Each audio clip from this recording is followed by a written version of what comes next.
नमस्कार प्यारे साथियों, मैं अजीत स्वागत करता हूं आपके अपने प्यारे परिवार रोजगार विद अंकित पर। कैसे हैं आप सब लोग? आशा है बहुत अच्छे होंगे, स्वस्थ होंगे, लाजवाब होंगे। तो जल्दी से लाइव आ जाइए, जुड़ जाइए मेरे साथ। हम लोग यहां पर बात करेंगे एक शानदार सेशन की, जिसमें हम पॉलिटी पढ़ रहे हैं और आज पॉलिटी में संविधान का पहला भाग हम स्टार्ट कर रहे हैं। चलिए एक बार मुझे बता दीजिए कि हमने कल कहाँ से पढ़ा था। वॉइस नहीं आ रही क्या? वॉइस तो प्रॉपर आ रही होगी आप लोगों को। तो सभी साथियों से रिक्वेस्ट है कि आप ज़्यादा से ज़्यादा नोट्स बनाते चलें, पढ़ते चलें। और जो ये पॉलिटी आप पढ़ रहे हैं, ये आप विश्वास रखिए, किसी भी एग्ज़ाम में अगर आप जा रहे हैं, किसी भी एग्ज़ाम की अगर आप तैयारी कर रहे हैं, तो ये बहुत महत्वपूर्ण बैच आपका रहने वाला है। यहाँ पर हम देखिए पॉलिटी पढ़ रहे हैं, और पॉलिटी में जो आज का हमारा टॉपिक है, वो हमारा टॉपिक रहने वाला है संघ और उसके राज्य क्षेत्र। यहाँ पर आज का हमारा टॉपिक कौन सा होगा? आप कहेंगे सर संघ एवं उसके राज्य क्षेत्र, उसके राज्य क्षेत्र, राज्य क्षेत्र, जिसे हम इंग्लिश में बोलते हैं union and it's territory. Union and it's territory. आप बताइएगा कि भैया यहाँ पर सारी चीज़ें आपको कराई जा रही हैं और ये बहुत महत्वपूर्ण है और बेहतरीन तरीके से हम इनको पढ़ रहे हैं।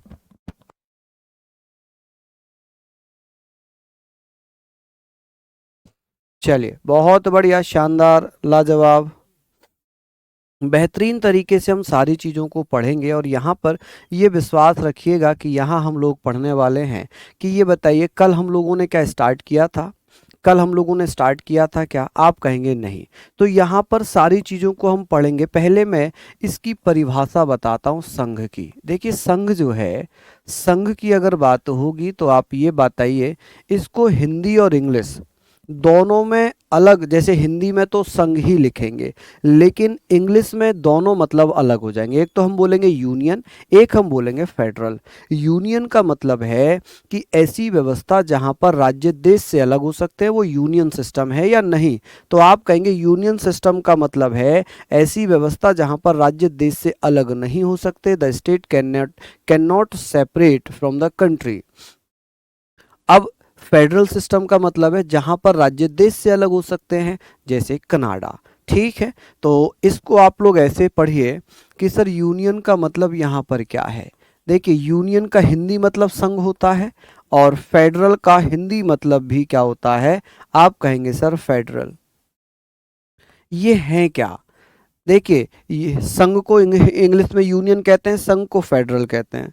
लेकिन जो यूनियन सिस्टम है, ये जो यूनियन सिस्टम है, यहाँ पर क्या होगा? राज्य देश से अलग हो सकते हैं या नहीं? आप कहेंगे राज्य देश से अलग नहीं हो सकते। राज्य देश से अलग नहीं हो सकते। देश से अलग नहीं हो सकते। ऐसी व्यवस्था जहां पर राज्य देश से अलग नहीं हो सकते, हो सकते हैं, तो ये व्यवस्था क्या कहलाएगी? आप कहेंगे sir the states can not separate, can not separate, आप कहेंगे can not separate, separate from country, from country. जहां पर राज्यों को देश से अलग होने की आज़ादी नहीं है, वहां पर फ्रॉम कंट्री, वहां पर क्या होता है? Union system. जैसे एग्जाम्पल के तौर पर मैं आपको बताता हूं भारत। जैसे हमारा भारत, क्या भारत से यूपी अलग हो सकता है? क्या भारत से महाराष्ट्र अलग हो सकता है? आप कहेंगे नहीं हो सकता। तो फेडरल का मतलब क्या है? फेडरल का मतलब है, यहां पर अगर मैं इसकी बात करता हूं तो आप कहेंगे राज्य देश से अलग हो सकते हैं। राज्य देश से अलग हो सकते हैं। ठीक है, राज्य देश से क्या हो सकते हैं? अलग हो सकते हैं, हो सकते हैं। तो ये अच्छे से आप लोग लिखेंगे, हो सकते हैं। तो आप कहेंगे sir the states can separate, the state can separate, separate from country, from country. कि भैया राज्य जो है देश से अलग हो सकते हैं। क्या हो सकते हैं जी? अलग हो सकते हैं। तो वो होगा, जैसे इसका एग्जाम्पल मैं आपको बता दूं कि सर इसका एग्जाम्पल क्या है, कि सर इसका एग्जाम्पल हमने अभी पढ़ा कि यहाँ पर हम इसका एग्जाम्पल अगर पढ़ेंगे तो आप कहेंगे जैसे कनाडा, ठीक है, कनाडा, ठीक है। तो ये बेसिक चीज थी, तो आपको समझ में आया होगा कि हमारे यहाँ पर कौन सी संघ व्यवस्था चलती है, यूनियन सिस्टम चलता है, ठीक है। अब ये बताइए, ये संविधान के किस भाग में दिया हुआ है, भारत के संविधान के किस भाग में दिया हुआ है, ये आप मुझे बताइए। चलिए जल्दी से बताइए। आप कहेंगे सर ये जो है आज चैप्टर नंबर 1 चल रहा है, संघ और उसके राज्य क्षेत्र, संघ और उसके राज्य क्षेत्र। तो यहाँ पर हम बात करेंगे कि संघ और उसके राज्य क्षेत्र ये संविधान के किस भाग में आता है, किस पार्ट में आता है, तो आप कहेंगे सर ये पार्ट 1 में आता है। किस में, पार्ट 1 में। और आर्टिकल कहाँ से कहाँ तक है, अनुच्छेद 1 से लेकर 4 तक। तो आप कहेंगे सर संघ और उसके राज्य क्षेत्रों का जो वर्णन है वो संविधान के किस भाग में दिया हुआ है, वो संविधान के भाग 1 में दिया हुआ है। कौन कौन से आर्टिकल हैं, 1 से लेकर 4 तक। कहाँ से कहाँ तक, 1 से लेकर 4 तक, ठीक है, समझ गए आप। तो हम बात करें संविधान का भाग 1, क्या पढ़ रहे हैं, संविधान का भाग 1।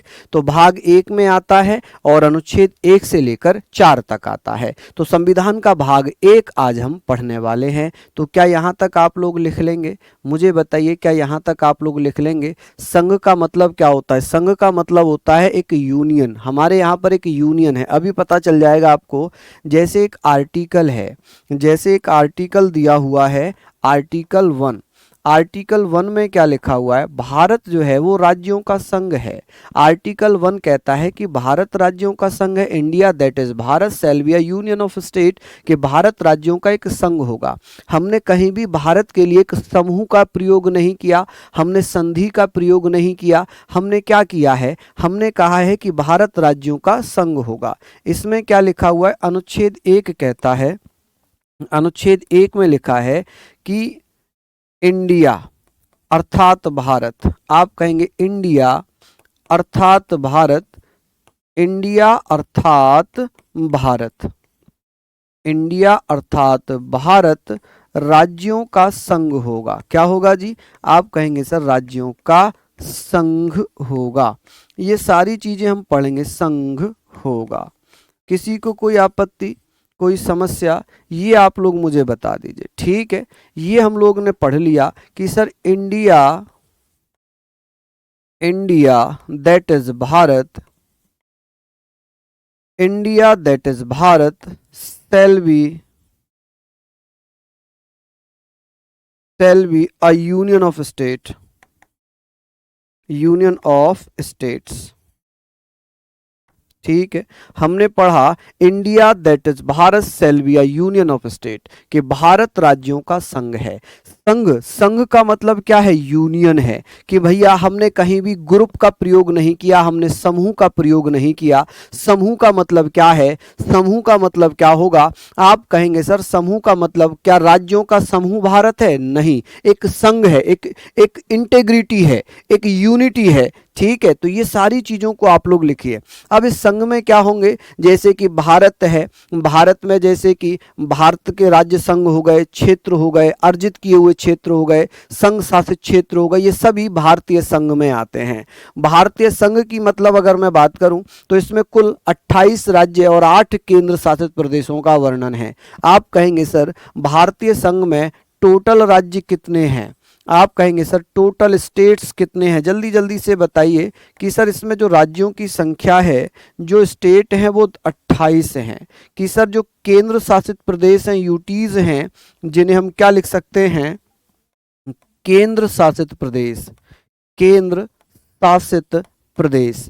आप कहेंगे सर केंद्र शासित प्रदेश यूटीज कितने हैं और कुल राज्य कितने हैं, कुल राज्य कितने हैं, तो आप कहेंगे सर कुल राज्यों की संख्या 28 है, कुल यूटीज की संख्या 8 है। क्या है, 8। तो यहाँ पर हमने लिखना है कि सर कुल राज्यों की संख्या कितनी हो गई। आपने पढ़ा सर 28 राज्य हो गए। अब आपके मन में डाउट आएगा, सर हमने तो पढ़ा था 2014 में तेलंगाना 29वां राज्य बना था। आप यही तो कहोगे कि भैया हमने तो ये पढ़ा था 2014 में तेलंगाना 29वां राज्य भारत का बना। तो जब वो 29वां राज्य बना था तो ये 28 राज्य कैसे हो सकते हैं। देखिए 2019 में जम्मू कश्मीर से राज्य का दर्जा समाप्त कर दिया। जब जम्मू कश्मीर को राज्य के दर्जा हटा दिया तो बचे राज्य 28। अब जो जम्मू कश्मीर था उसे 2019 में केंद्र शासित प्रदेश बनाकर जम्मू कश्मीर और लद्दाख 2 अन्य केंद्र शासित प्रदेश बना दिए। तो अब हमें ये पता है कि हमारे 7 केंद्र शासित पहले थे, 2 और बन गए, कितने हो गए 9। लेकिन 26 जनवरी 2020 में दमन दीव दादर नगर हवेली को एक कर दिया मिलाकर, तो फिर 9 से कितने हो गए 8। तो इसलिए 8 हैं केंद्र शासित प्रदेश और भैया राज्य हैं 28। कितने राज्य हैं 28। ये आप लोगों को समझ में आया क्या कि सर इसमें क्या होंगे, इसमें भारतीय राज्य होंगे, इसमें संघ में भारतीय राज्य इसमें शामिल होंगे, इसमें केंद्र शासित प्रदेश यूटी शामिल होंगे, इसमें अर्जित प्रदेश शामिल होंगे, जिसे भी हम अर्जित करेंगे एक्वायर करेंगे, अर्जित प्रदेश कह सकते हैं, अर्जित क्षेत्र कह सकते हैं, जिन्हें हम भारतीय संघ में शामिल करेंगे। वो सब हमारे किस में आ जाएंगे, वो सब हमारे इसमें आ जाएंगे। ठीक है, तो इससे मिलकर हमारा क्या बना है, संघ बना है। चलिए अब बात आ गई कि सर आर्टिकल 2 में क्या लिखा हुआ है, आर्टिकल 2 क्या कहता है, अनुच्छेद 2 में क्या लिखा है आप बताएंगे। अनुच्छेद 2 कहता है कि नए राज्यों की प्रवेश, संघ में नए राज्यों का प्रवेश और नए राज्यों की स्थापना। कि भैया जब किसी बाहरी क्षेत्र को, आउटर एरिया को भारत में शामिल किया जाएगा, उससे नया राज्य बनाया जाएगा, तो उसे हम क्या कहेंगे सर, नए राज्य की स्थापना। अनुच्छेद 2 के अनुसार होगी। देखिए संघ में नए राज्य का प्रवेश, जो भारत संघ है, संघ में नए राज्य का प्रवेश, नए राज्य का प्रवेश, संघ में नए राज्य का प्रवेश, या आप कहेंगे सर नए राज्य की स्थापना, नए राज्य की स्थापना, नए राज्य की स्थापना। एस्टैब्लिशमेंट ऑफ न्यू स्टेट, आप कहेंगे sir establishment of new state, establishment of new state. जब हम ये बातें कर रहे हैं, यहां पर ये बातें हम कर रहे हैं न्यू स्टेट्स, कि भैया नए राज्य की स्थापना। ये जो नया राज्य बनाया जाएगा ना, ये नया राज्य कैसे बनाया जाएगा, जब किसी बाहरी क्षेत्र को भारतीय संघ में शामिल किया जाए। जब किसी बाहरी क्षेत्र को, जब किसी बाहरी क्षेत्र आउटर एरिया को, क्षेत्र यानी कि आउटर एरिया को संघ में शामिल किया जाए, जो हमारा भारत संघ है, संघ में शामिल किया जाए, तब नया राज्य बनेगा। क्या होगा, शामिल किया जाए। ठीक है जी, जब किसी भी बाहरी क्षेत्र को भारतीय संघ में शामिल किया जाएगा तब नए राज्य की स्थापना होगी। अब यहाँ पर आप मैं एग्जाम्पल के तौर पर आपको बता रहा हूँ, जैसे एग्जाम्पल के तौर पर मैं यहाँ पर लिख रहा हूँ सिक्किम। जो ये सिक्किम है ना, ये सिक्किम भारत और पाकिस्तान किसी का भी नहीं था, ये स्वतंत्र था। ये क्या था, स्वतंत्र था। तो सिक्किम को भारत में बाहर से शामिल किया गया। अब इसके लिए एक स्वतंत्र रियासत थी। यहाँ पर स्वतंत्र रियासत होने के कारण क्या किया गया था, एक 35वां संविधान संशोधन किया गया। कौन सा, 35वां संविधान संशोधन किया गया। और 35वां संविधान संशोधन अधिनियम कि सर जो 35वां संविधान संशोधन अधिनियम 1974 हुआ, 74 द्वारा क्या किया गया था, 74 द्वारा संविधान में एक नया आर्टिकल जोड़ा गया। क्या किया गया भैया, आप कहेंगे सर संविधान में आर्टिकल 2A जोड़कर, आर्टिकल 2A जोड़कर एड ऑन करके जोड़कर सिक्किम को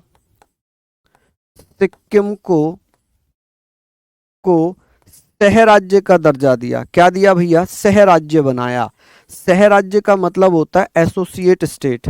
क्या होता है, आप कहेंगे sir associate state. Associate state बनाया। ठीक है, एसोसिएट स्टेट बनाया। क्या यहाँ पर हम लोग लिख लेंगे?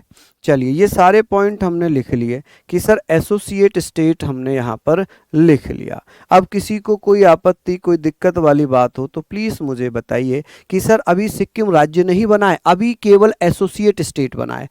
अब क्या किया गया, इसे राज्य का दर्जा देने के लिए 36वां संविधान संशोधन किया गया। 36वां constitutional amendment act, constitutional amendment act, Hindi वाले लिख लेंगे संविधान संशोधन और इंग्लिश वाले लिख लेंगे अमेंडमेंट एक्ट 1975 के द्वारा आर्टिकल, कौन सा आर्टिकल था? आप कहेंगे सर आर्टिकल 2A को समाप्त कर सिक्किम को 22वां राज्य बनाया गया। कौन सा? 22वां राज्य बनाया। कि सर सिक्किम भारत का कौन सा राज्य बन गया था? आप कहेंगे सर 22वां राज्य बना। क्या ये सारे फैक्ट आपने लिख लिए? क्या सारे फैक्ट लिख लिए? कि सर आपकी क्लास बीच में ही बंद हो जाती है, फिर आप कहीं वहीं से शुरू नहीं करते। नहीं, कैसी बात कर रहे हो, कैसी बात कर रहे हो? सिक्किम सिक्किम सिक्किम कहाँ गलत है जी? सिक्किम। चलिए, बहुत बढ़िया, ये सारी चीज हमने लिख ली कि सर सिक्किम को क्या बना दिया? सिक्किम को 22वां राज्य बना दिया। ये तो बात हो गई अनुच्छेद 2 की। अब ये बात करेंगे कि सर जब भारत में ही किसी राज्य को, भारत में ही किसी क्षेत्र को एक नया राज्य बनाया जाएगा, जैसे उत्तर प्रदेश से उत्तराखंड बना या आंध्र प्रदेश से तेलंगाना बना, तो ये कौन से आर्टिकल के तहत नए राज्य बने होंगे? इसके या किसी और? आप कहेंगे ना, 3 के तहत। ये तो सिंपल सी चीजें हैं। ये तो सिंपल सा था कि जब किसी बाहरी क्षेत्र को संघ में शामिल किया जाएगा। ठीक है, उत्तर प्रदेश तो भारत का ही हिस्सा है, उत्तर प्रदेश तो भारत का ही हिस्सा है। चलिए, यहाँ पर आपने पढ़ ली। अभिषेक कश्यप जी, दीवान जी बैच में मैंने काफ़ी कराया है। ठीक है, लेकिन अब जो यहाँ पर अपडेट लगे आपको उसको लिख लीजिए कि ये भैया 35वां संविधान संशोधन 1974 था और ये 36वां संविधान संशोधन 1975 है।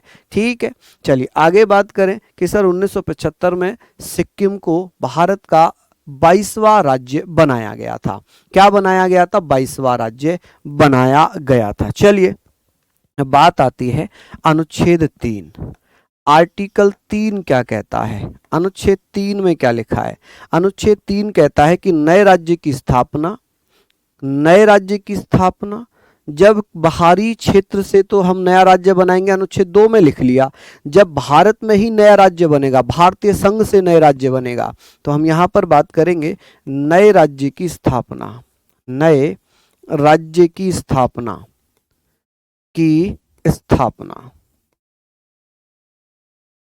नए राज्य की स्थापना। ठीक है, establishment of new state, establishment of new state, नए राज्य की स्थापना। लेकिन ये आपको ध्यान रखना है कि sir establishment of new state भारतीय संघ से, यानी कि जो भारत में ही क्षेत्र हैं, भारत में ही जो राज्य हैं उनसे तो नया राज्य बनेगा। जैसे अगर मैं एग्जाम्पल के तौर पर आपको हिंट्स दूं, जैसे अभी 2014 में आंध्र प्रदेश से कौन बना है? 2014 में आंध्र प्रदेश से कौन सा राज्य बना है? आंध्र प्रदेश से तेलंगाना बनाया गया। तो ये किसके तहत बनाया गया होगा? आप कहेंगे सर तेलंगाना, ये अनुच्छेद 3 के तहत बना। पहला पॉइंट ये हुआ। इसमें दूसरा पॉइंट आप लोग लिखेंगे, दूसरा पॉइंट यहां पर आप लिखेंगे कि सर क्या हो सकता है कि सर राज्य के नाम को बदलना, राज्य के नाम को बदलना। अब किसी राज्य के नाम को बदलना है, change the name of state. आप कहेंगे सर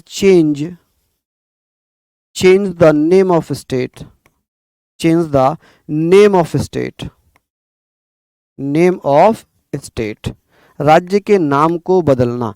अब जैसे इसका एग्जाम्पल के तौर पर आप समझिए कि सर इसका एग्जाम्पल आप ऐसे देखिए कि 2011 में जो उड़ीसा हुआ करता था, उड़ीसा, इसे क्या बना दिया, इसे बना दिया ओडिशा। क्या बना दिया, ओडिशा। तो जो ये नाम बदला गया, ये नाम कौन से अनुच्छेद के तहत बदला गया है, ठीक है। अब जैसे 3 ये क्या कहता है, राज्य की सीमा में कमी या वृद्धि, राज्य की सीमा में कमी या वृद्धि, की सीमा में कमी या वृद्धि, सीमा में कमी या वृद्धि, कमी या वृद्धि, आप लिख लेंगे कमी या वृद्धि।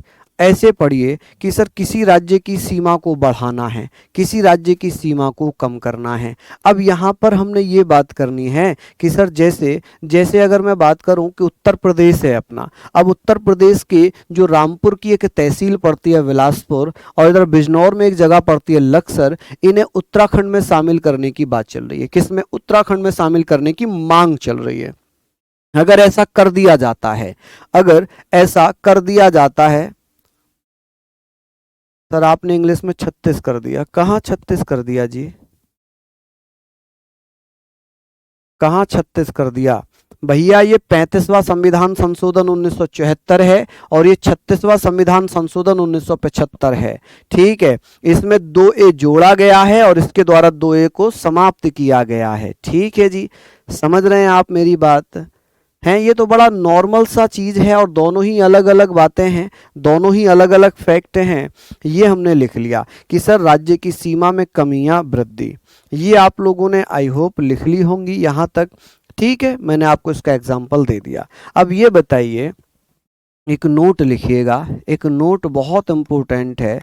नोट यहाँ पर आप लोगों को लिखना है, यहाँ पर आप लोगों को लिखना है कि अनुच्छेद 2 और 3 में जो संशोधन किए जाएंगे, अनुच्छेद 2 और 3 में जो, या अनुच्छेद 1, 2, 3 में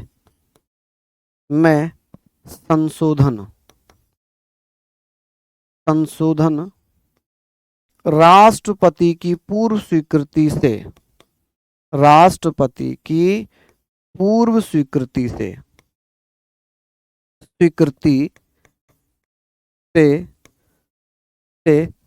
साधारण बहुमत द्वारा किए जाएंगे। किसके द्वारा, साधारण बहुमत द्वारा।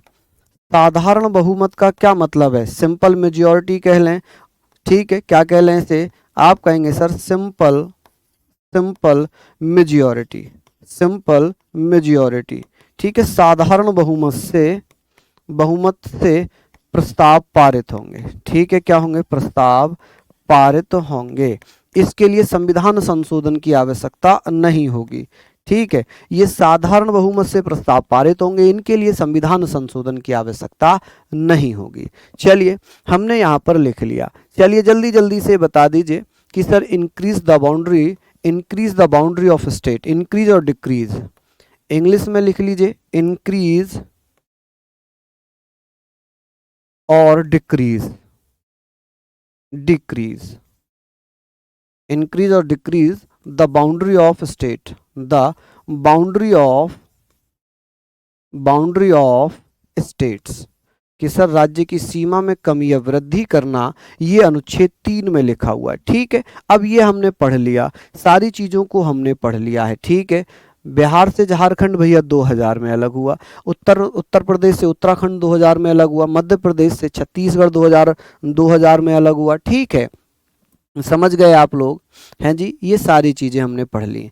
सर ये तो अनुसूची 1 में ही डिटेल है, बिल्कुल। देखिए ये जो व्यवस्थाएं दी हुई हैं, ये अनुच्छेदों में हैं, लेकिन अगर नए राज्य बनाए जाएंगे तो उसके लिए संशोधन अनुसूची 1 में करना पड़ेगा, अनुसूची 1 में संशोधन करना पड़ेगा। ये हमने लिख लिया। अब मुझे बताइए कोई समस्या वाली बात तो नहीं है यहाँ तक।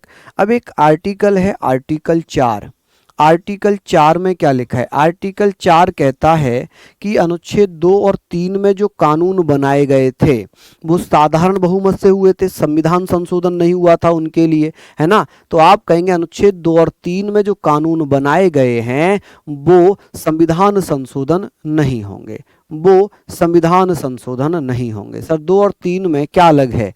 2 और 3 में क्या अलग है? देखिए 2 कहता है कि यहां पर पढ़िए कि भारत के बाहर का जो बाहरी क्षेत्र होगा उससे नया राज्य बनेगा अनुच्छेद 2 में। लेकिन 3 कहता है कि भैया जो भारतीय संघ से, भारतीय क्षेत्र से जो नए राज्य बनेंगे या राज्य के नाम बदले जाएंगे या उनकी सीमा में कमी या वृद्धि की जाएगी, अनुच्छेद 3 में होगा। किस में होगा? अनुच्छेद 3 में होगा। अनुच्छेद 4 क्या कहता है? अनुच्छेद 4 कहता है कि आर्टिकल 2 और 3 में बनाए गए कानून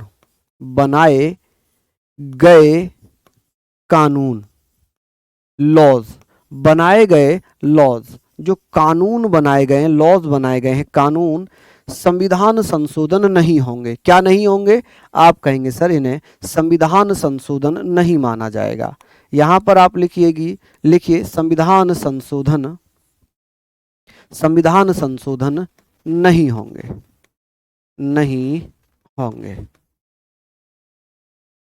ठीक है, हमने यहाँ पर पढ़ लिया कि सर ये संविधान संशोधन नहीं होंगे। ठीक है, अनुच्छेद 2 और 3 में बनाए गए लॉज संविधान संशोधन नहीं होंगे। ये चीजें आप लोग यहाँ पर लिखिए, ये सारे पॉइंट आप लोग यहाँ पर लिख लीजिए कि सर 2 और 3 में बनाए गए कानून संविधान संशोधन नहीं होंगे। क्योंकि आप ये भी अब आप लिखिएगा, क्यों नोट में लिखिएगा, क्योंकि संविधान संशोधन किस में है?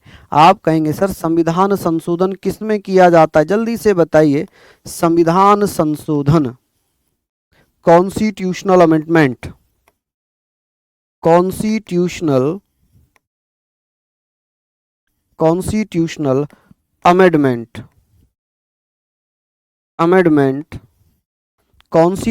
अमेंडमेंट अनुच्छेद 368 में होते हैं, 368 में होंगे।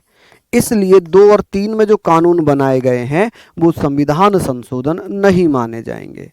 ये क्या नहीं माने जाएंगे जी? ये संविधान संशोधन नहीं माने जाएंगे। तो इनको भी आप लोग अच्छे से नोट डाउन कर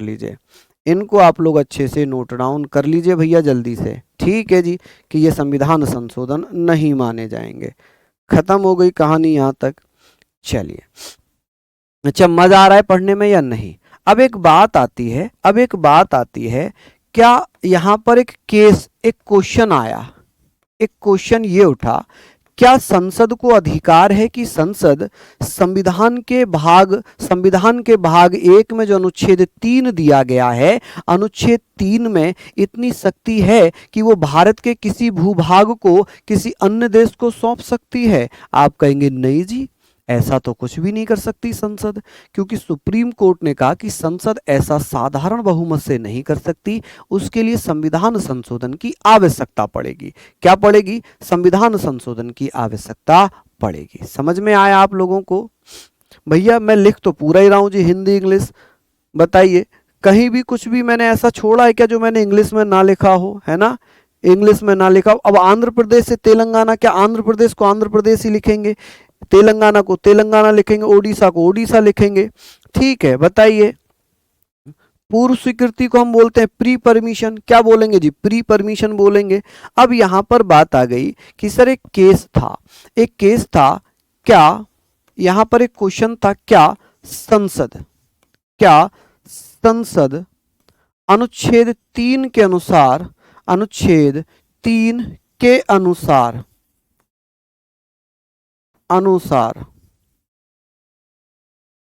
भारत के किसी भूभाग को, भारतीय भूभाग को किसी अन्य देश को सौंप सकती है, किसी अन्य देश को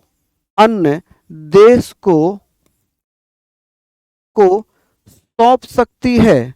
ये मुझे बताइए, सौंप सकती है क्या संसद अनुच्छेद 3 के अनुसार भारतीय भूभाग को किसी अन्य देश को सौंप सकती है?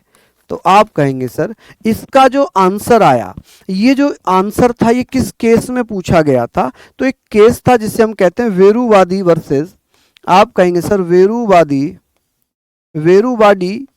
वेरुवादी बनाम, या वेरुवादी भी लिखा जाता है इसे, वेरुवादी बनाम भारत संघ, बनाम भारत संघ। ठीक है जी। ये जो केस था, ये केस था जी 1960 का। कब का? 1960 का। इसे हम कहेंगे सर वेरुवारी, आप मुझे बताइए सर इसे हम क्या बोलेंगे? वेरुवारी, वेरुवारी, वेरुवारी versus Indian territory, union of India कह सकते हैं इसे, क्या कह सकते हैं? Union of India, union of India. तो इसमें सुप्रीम कोर्ट ने क्या आंसर दिया? इसमें सुप्रीम कोर्ट ने आंसर दिया, इसका आंसर किस में मिला है जी? आप कहेंगे सर सुप्रीम कोर्ट में आंसर मिला।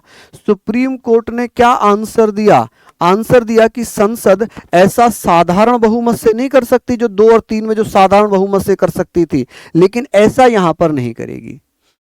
ठीक है, हम यहां पर बात करेंगे, यहां पर हम बात करेंगे कि सर संसद ऐसा, संसद, सुप्रीम कोर्ट ने क्या कहा? सुप्रीम कोर्ट ने कहा, सुप्रीम कोर्ट, इसे सुप्रीम कोर्ट लिख लीजिए। ठीक है, सुप्रीम कोर्ट ने क्या कहा था? सुप्रीम कोर्ट ने कहा संसद ऐसा नहीं कर सकती, नहीं कर सकती, इसके लिए संसद द्वारा नहीं कर सकती, नहीं कर सकती। आप कहेंगे सर संसद ऐसा नहीं कर सकती। तो ये सारी चीजें हमने लिख ली। ठीक है जी, संसद ऐसा नहीं कर सकती, इसके लिए संविधान संशोधन की आवश्यकता पड़ेगी। ठीक है जी, ये हमने लिख लिया कि संसद ऐसा नहीं कर सकती। ठीक है, संसद ऐसा नहीं कर सकती। चलिए, इसके लिए संविधान संशोधन की आवश्यकता पड़ेगी। इसके लिए संविधान संशोधन की आवश्यकता होगी। क्या होगी जी? संविधान संशोधन की आवश्यकता होगी। ठीक है, क्या होगी? संविधान संशोधन की आवश्यकता होगी। नीड, आप कहेंगे sir need to constitutional amendment, constitutional amendment. ठीक है, ऐसा किससे किया जाएगा? Amendment, constitutional amendment. ठीक है भैया, कॉन्स्टिट्यूशनल अमेंडमेंट किया जाएगा। और भैया क्या किया गया? जो बेरूवादी क्षेत्र था, जो पाकिस्तान लेना चाह रहा था, उसके लिए क्या किया गया? यहां पर आप लिखिए कि सर एक वेरुवादी क्षेत्र था, तो वेरुवादी क्षेत्र के लिए क्या किया गया था? आप मुझे बताइए फटाफट से, जल्दी से बता दीजिए।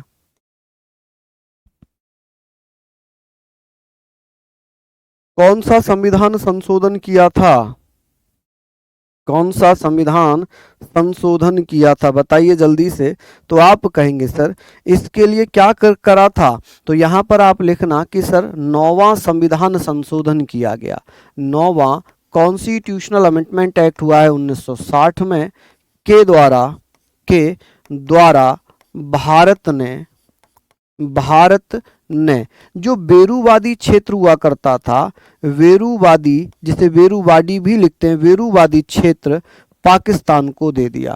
क्षेत्र पाकिस्तान को सौंपा। किसको सौंपा जी? पाकिस्तान को दिया, पाकिस्तान को दे दिया। ठीक है, दे दिया। ये हमने लिख लिया कि सर ये बताइए कि जो बेरूवादी क्षेत्र था वो हमने किसको सौंप दिया था? पाकिस्तान को सौंप दिया था। किसको सौंपा था? पाकिस्तान को। एक और स्टेटमेंट यहां पर आप लिखिएगा कि सर एक और संविधान संशोधन हुआ था, एक और संविधान संशोधन हुआ था, 100वां संविधान संशोधन। या आगे लिखूंगा इसे, इसमें जगह नहीं है, यहां तक आप लोग लिखिए कि सर हमने पढ़ा कि जो बेरूवादी क्षेत्र था, जो एक झगड़ा चल रहा था 1960 में कि ये क्षेत्र पाकिस्तान को दिया जाए, क्या संसद अनुच्छेद 3 के तहत भारत के किसी भूभाग को किसी अन्य देश को दे सकती है? सुप्रीम कोर्ट ने कहा, चलिए सुप्रीम कोर्ट ने क्या कहा, सुप्रीम कोर्ट ने यह कहा कि भारत का जो क्षेत्र है, भारत का जो क्षेत्र है, यह क्षेत्र किसी अन्य देश को दिया जा सकता है। तो भैया सुप्रीम कोर्ट ने कहा कि संसद अनुच्छेद 3 के तहत जिसमें साधारण संशोधन किए जाते हैं, ऐसे भारत के किसी विभाग को अन्य देश को नहीं दे सकती। उसके लिए संसद को संविधान संशोधन करना पड़ेगा और संविधान संशोधन किया गया 9वां संविधान संशोधन 1960, जिसके द्वारा भारत ने बेरूवादी क्षेत्र पाकिस्तान को दे दिया। ये अच्छी खासी क्वेश्चन यहां पर आते हैं। सिंपल मेजॉरिटी का मतलब है साधारण बहुमत से, ठीक है, जिसमें संविधान संशोधन की आवश्यकता नहीं पड़ती। साधारण बहुमत ऐसे समझ लो जैसे 10 लोग बैठे हुए हैं, उनमें से 6 लोगों के हाथ ऊपर उठवा दिए कि भाई आप इस पक्ष में हो, तो उन्होंने हाथ उठा दिए कि हाँ भाई पक्ष में है, तो वो हो जाएगा। जैसे जजों की संख्या बढ़ाई जाती है तो संसद क्या करती है, वहां पर साधारण बहुमत से हाथ उठवा लेती है, बताओ भाई जजों की संख्या बढ़ाई जा रही, कौन कौन पक्ष में है, तो वो जो पक्ष में वो साधारण बहुमत से हाथ उठवा लिए कि भाई हम पक्ष में हैं। ठीक है, तो ये हमने पढ़ लिया। अब यहां तक बताइए 100वां संविधान संशोधन, यहां पर राष्ट्रपति कौन थे इस समय, राष्ट्रपति कौन थे इस समय, राष्ट्रपति कौन थे, प्रेसिडेंट कौन थे जिन्होंने इस पर हस्ताक्षर किया था, बताइए प्रेसिडेंट कौन थे यहां पर, प्रेसिडेंट जल्दी से बताइए। आप कहेंगे सर डॉक्टर राजेंद्र प्रसाद थे। कौन थे? डॉक्टर राजेंद्र प्रसाद, राजेंद्र प्रसाद थे जिन्होंने इस पर हस्ताक्षर किए थे। ठीक है कि सर 9वें संविधान संशोधन 1960 पर किसने हस्ताक्षर किए थे? सीए का मतलब होता है कॉन्स्टिट्यूशनल अमेंडमेंट एक्ट। ठीक है जी, यहां पर लिखा है ना कॉन्स्टिट्यूशनल अमेंडमेंट एक्ट, कहां गया ये हमने लिखा तो था constitutional amendment act, CA, constitutional amendment act, संविधान संशोधन, हिंदी में बोले तो 9वां संविधान संशोधन अधिनियम 1960। ठीक है जी, आवश्यकता, चलिए आवश्यकता की बात हो रही है जी, बताइए आवश्यकता हम पढ़ेंगे जी, आवश्यकता, चलिए अब ठीक है जी, अब ठीक है आवश्यकता, चलिए बहुत बढ़िया। अब ये सारी बातें हमारी यहां पर हो गई। अब हम बात करेंगे सर, ये बताइए एक 100वां संविधान संशोधन हुआ था, 100वां संविधान संशोधन, 100वां संविधान संशोधन क्या कहता है? इससे क्या किया गया था कि जो भारत ने अपने 111 क्षेत्र थे वो किसे दिए? संविधान संशोधन अधिनियम, अधिनियम 2015 यहां पर हम बात करेंगे सर, ये हुआ था, देखिए समझिए मेरी बात, समझिएगा कि प्रणब मुखर्जी इस समय राष्ट्रपति थे। बांग्लादेश काफी समय से मांग कर रहा था कि भाई जैसे 3 बीघा गलियारा है वो भारत ने दिया बांग्लादेश को, हमने उसे रेंट पर दे दिया, हमने उसे लीज पर दे दिया और बांग्लादेश अपना अधिकार जमाने लग गया।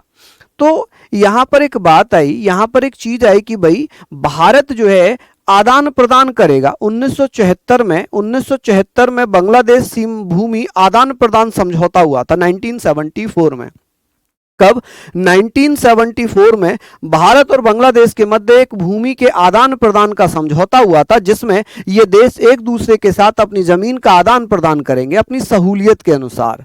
तो ये जो संशोधन था जिसे हम 100वां कॉन्स्टिट्यूशनल अमेंडमेंट एक्ट कहते हैं, एक्ट 2015 के नाम से हम पढ़ते हैं कि सर 2015, आप कहेंगे भैया 2015, इसके द्वारा क्या किया? भारत ने अपने 111 क्षेत्र बांग्लादेश को दिए।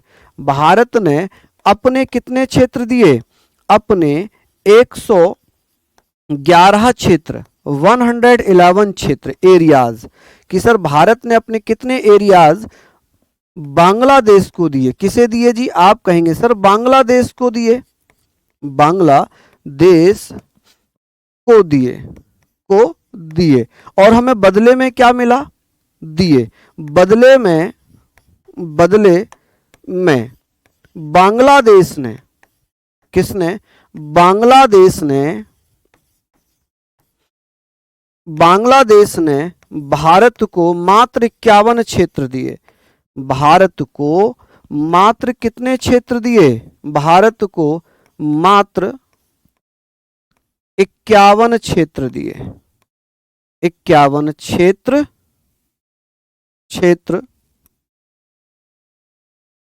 51 क्षेत्र दिए। क्या ये हमने लिख लिया यहां पर? चलिए, ये हमने लिख लिया कि सर ये इस समय राष्ट्रपति कौन थे? कौन से राष्ट्रपति थे जिन्होंने इस पर हस्ताक्षर किया है, बताइए। इस समय राष्ट्रपति थे प्रणब मुखर्जी। कौन थे जी? प्रणब मुखर्जी। आप कहेंगे सर प्रणब मुखर्जी इस समय राष्ट्रपति हुआ करते थे। कौन हुआ करते थे? प्रणब मुखर्जी इस समय राष्ट्रपति हुआ करते थे। ठीक है जी। कि सर 100वें संविधान संशोधन अधिनियम 2015 पर किसने हस्ताक्षर किए थे? तो राष्ट्रपति कौन थे? प्रेसिडेंट कौन थे? प्रणब मुखर्जी। कौन थे? प्रणब मुखर्जी। गुरुजी, राष्ट्रपति का कार्यकाल 5 वर्ष होता है। देश आजाद होने के बाद राजेंद्र प्रसाद राष्ट्रपति बने। बिल्कुल। देखिए, राजेंद्र प्रसाद जी जो है 2 बार राष्ट्रपति बने। ठीक है। जब जो अंतरिम बैठक होती है संविधान सभा की 24 जनवरी 1950 में, तब इन्हें जो है ऐसे ही राष्ट्रपति चुन लिया गया। चुनाव नहीं हुआ था राष्ट्रपति का। डॉक्टर राजेंद्र प्रसाद को बिना चुनाव के ही 24 जनवरी 1950 को भारत का राष्ट्रपति संविधान सभा के द्वारा चुन लिया गया। जब 1952 में संसद के चुनाव हुए, तो पहली बार संसद ने राष्ट्रपति का चुनाव किया 1952 में। ठीक है। कब? 1952 में। तो 1952 से 1957 तक रहे 5 साल राष्ट्रपति। फिर अनुच्छेद 57 के तहत राष्ट्रपति को पुनः निर्वाचित कर दिया गया। राजेंद्र प्रसाद का पुनः निर्वाचन हुआ, चुनाव हुआ। फिर ये 1962 तक रहे। ठीक है। कब तक रहे? 62 तक। तो कुल मिलाकर 2 बार तो निर्वाचित हुए, 1 बार ऐसे ही संविधान सभा के द्वारा चुन लिए गए थे। ये बताइए, स्पीड ज्यादा कहाँ है भाई? इतनी धीरे धीरे अगर मैं लिख रहा हूं, तो अगर आप इस स्पीड से करेंगे तो फिर तो मुझे लग रहा है कि आपको डेली 1 या 2 पेज अपने हैंड राइटिंग करना चाहिए। आप हैंड राइटिंग में कुछ भी लिख सकते हैं, क्योंकि स्पीड बढ़ानी पड़ेगी।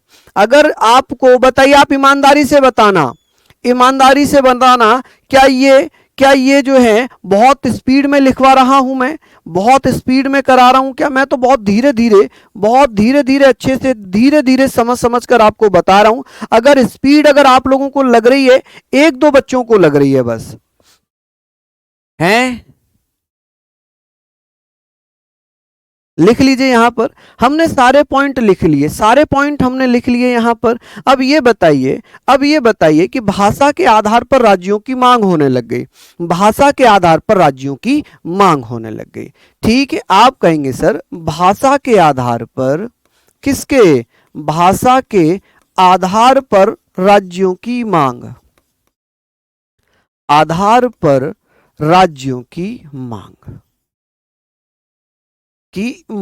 होने लगी है। डिमांड, आप कहेंगे सर यहां पर आप लिखिएगा demand of states on the basis of language. ठीक है जी, लैंग्वेज। यहां पर हमने बात कर ली भाषा के आधार पर यहां पर हमने बात कर ली। तो आप मुझे बताइएगा, यहां पर हम बात करेंगे सर, सारी चीजें हमने लिख ली, इसको अच्छे से लिख ली। अब आप मुझे बताइए, मैं बहुत धीरे और बड़ा आराम से पढ़ा रहा हूं। ठीक है। मुझे लग रहा है कि भैया जो बहुत धीरे पढ़ा रहे हैं ना, उनको थोड़ा सा स्पीड अपनी बढ़ानी पड़ेगी, उन्हें धीरे धीरे लिखना पड़ेगा, प्रैक्टिस करनी पड़ेगी। अब यहां पर बात हो गई कि सर मांग कौन कर रहे थे? तो एक व्यक्ति थे जिनका नाम था पोटटी श्री रामुलु। आप कहेंगे पोटटी श्री रामुलु, ये व्यक्ति हैं जो कि भाषा के आधार पर मांग कर रहे थे। हालांकि मैं थोड़ा सा पीछे चलूंगा, 1946 में आऊंगा। 1946 में क्या हुआ? 1946 में मोहित जी बना रहे हैं ना, अभी पृष्ठभूमि तैयार कर रहे हैं। तो 1946 में तेलंगाना आंदोलन की मांग चल रही थी। तेलुगु भाषा के आधार पर तेलंगाना की मांग चल रही थी। तेलुगु भाषा के लिए तेलंगाना आंदोलन चल रहा था। हालांकि तेलंगाना राज्य बना 2014 में है। तो बात ये आ गई बात ये आई कि भैया जब तेलंगाना आंदोलन चल रहा था 1946 में, और ये आंदोलन अपनी चरम पर पहुंचता है 1951-52 में। पोटटी श्री रामुलु जब थक जाते हैं मांग करते करते कि भाई अब नहीं सरकार सुनेगी हमारी, तो पोटटी श्री रामुलु अनशन पर बैठ जाते हैं। किस पर बैठ जाते हैं? भूख हड़ताल पर बैठ जाते हैं। और जब भूख हड़ताल पर बैठ गए, भाई कौन कितने दिन तक भूखा रह सकता है? भूखे रहे, 56 दिन भूखे रहे, और उसके बाद फिर बीमार पड़े। 58वें दिन उनकी मृत्यु हो गई। पोटटी श्री रामुलु की 58वें दिन मृत्यु हो जाती है। और जब 58वें दिन उनकी मृत्यु हो गई तो भैया नेहरू सरकार थी, उस समय कांग्रेस की सरकार बनी हुई थी। नेहरू सरकार दबाव में आती है। हालांकि नेहरू सरकार नहीं थी, ये अंतरिम संसद बना रखी थी ब्रिटेन ने नेहरू जी के नेतृत्व में, ठीक है, जिसे अंतरिम संसद कहा गया था। तो भैया नेहरू जी दबाव में आए। अंतरिम सरकार ने यह फैसला लिया कि एक काम करते हैं, भाषा के आधार पर राज्य बना देते हैं, वरना देश में बवंडर हो सकता है, देश में विद्रोह हो सकता है। तो पोटटी श्री रामुलु की मृत्यु के बाद 1 अक्टूबर 1953 में भाषा के आधार पर बना पहला राज्य था आंध्र प्रदेश। कौन सा था? आंध्र प्रदेश बन गया था। जब आंध्र प्रदेश बना भाषा के आधार पर, कौन बन गया जी? आंध्र प्रदेश बन गया भाषा के आधार पर। चलिए, बहुत बढ़िया।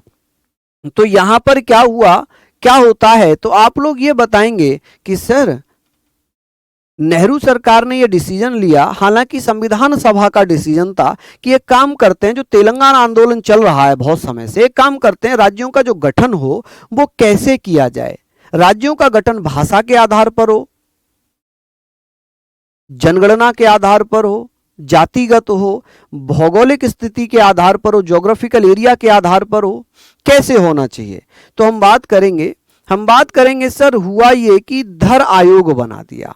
धर आयोग, अभी इनकी मृत्यु से पहले धर आयोग बनाया। धर आयोग ने कहा कि राज्यों का पुनर्गठन भाषा के आधार पर नहीं होना चाहिए। The state should not be formed on the basis of language, the state should be formed on the basis of geographical area and financial condition. कि सर राज्यों का जो पुनर्गठन है, राज्यों का जो गठन है, वो भाषा के आधार पर ना होकर ज्योग्राफिकल एरिया, उनकी वित्तीय स्थिति के आधार पर होना चाहिए। समझ रहे हैं आप मेरी बात? यहां पर आप समझिए, पहले मैं ये बताता हूं मांग की जो हो रही है, इनके द्वारा मांग की गई। अच्छा, ये जो है ये अनशन पर बैठ गए। ये किस पर बैठ गए? अनशन पर। अनशन कह लें, हंगर स्ट्राइक कह लें। ये किस पर बैठ गए? हंगर स्ट्राइक पर बैठ गए। किस पर? हंगर स्ट्राइक पर ये बैठ गए। तो हंगर स्ट्राइक पर जब ये बैठे तो भैया इनकी क्या हो गई? हंगर स्ट्राइक इन्होंने कर ली, है ना, और हंगर स्ट्राइक के बाद इनकी मृत्यु हो जाती है। ठीक है, कितने दिन भूखे रहे ये? भूखे रहे ये कितने दिन भूखे रहे? 56 दिन।